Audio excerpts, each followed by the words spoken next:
जय श्री राम।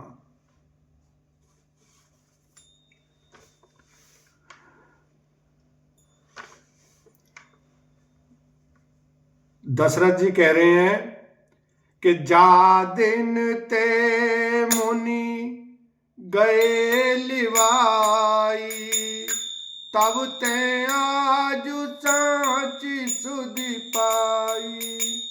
कहु विदेह कवन विधि जाने, सुन प्रिय बचन दूत मुस्काने।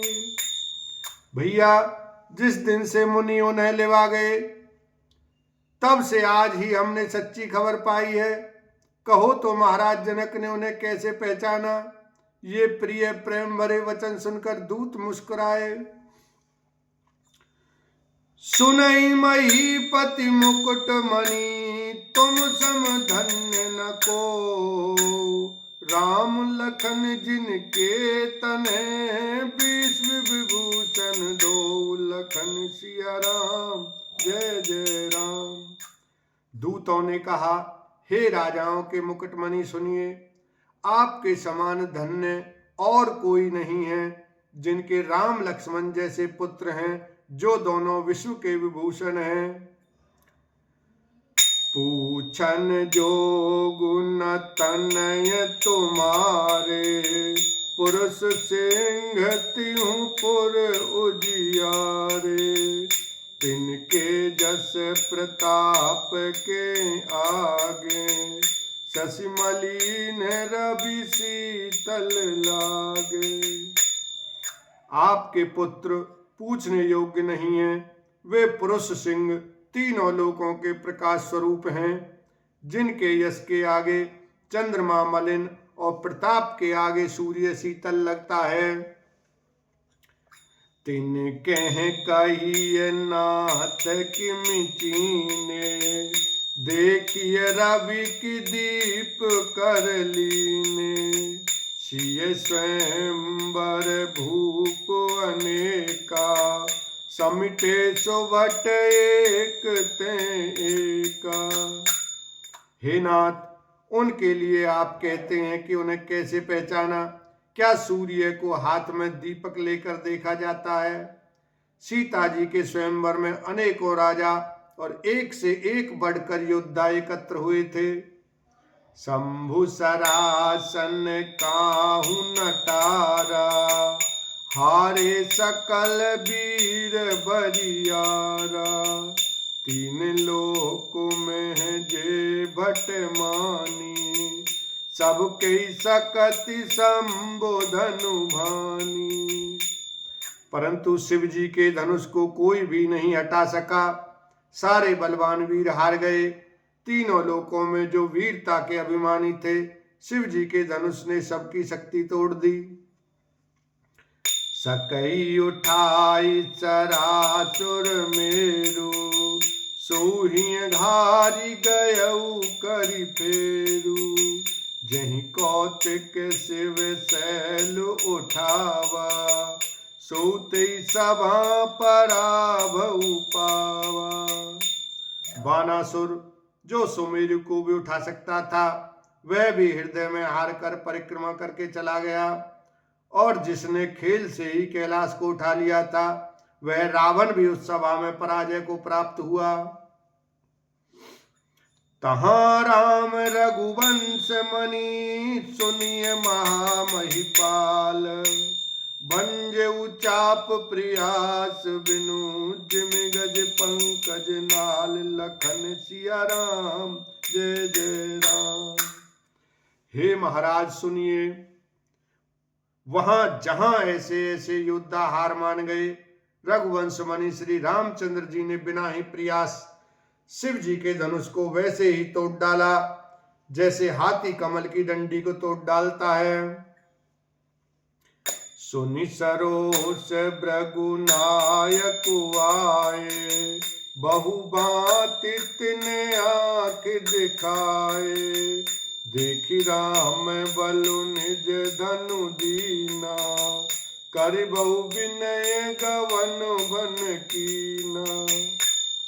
धनुष टूटने की बात सुनकर परशुराम जी क्रोध भरे आए और उन्होंने बहुत प्रकार से आंखें दिखलाई। अंत में उन्होंने भी श्री रामचंद्र जी का बल देखकर उन्हें अपना धनुष दे दिया और बहुत प्रकार से विनती करके वन को गमन किया। राजन राम अतुल बल जैसे, तेज निधान लखन पुनि तैसे, कंपई भूप बिलोकत जाके, जिमि गज हरि किशोर के ताके।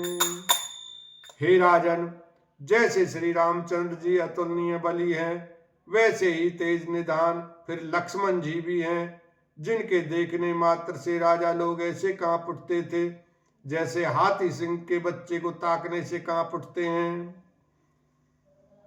देव देखी तब बालक दो, अब न आँखि तर आवत को, दूत बचन रचना प्रिय लागी, प्रेम प्रताप वीर रस पागी।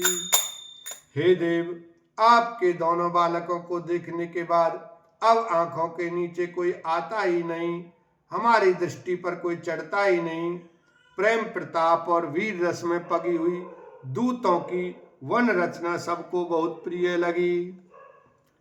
सभा समेत राव अनुरागे, दूतन दैन निचावरी लागे, कही अनीत मुँदहि काना, धर्म विचारि सबहि सुख माना। सभा सहित राजा प्रेम में मग्न हो गए और दूतों को निछावर देने लगे। उन्हें निछावर देते देखकर यह नीति विरुद्ध है ऐसा कहकर दूत अपने हाथों से कान मूंदने लगे। धर्म को विचार कर उनका धर्मयुक्त बर्ताव देखकर सभी ने सुख माना।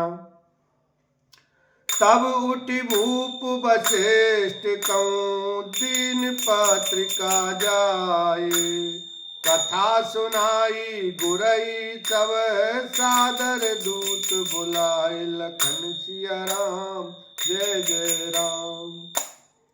तब राजा ने उठकर वशिष्ठ जी के पास जाकर उन्हें पत्रिका दी और आदर पूर्वक दूतों को बुलाकर सारी कथा गुरु जी को सुना दी।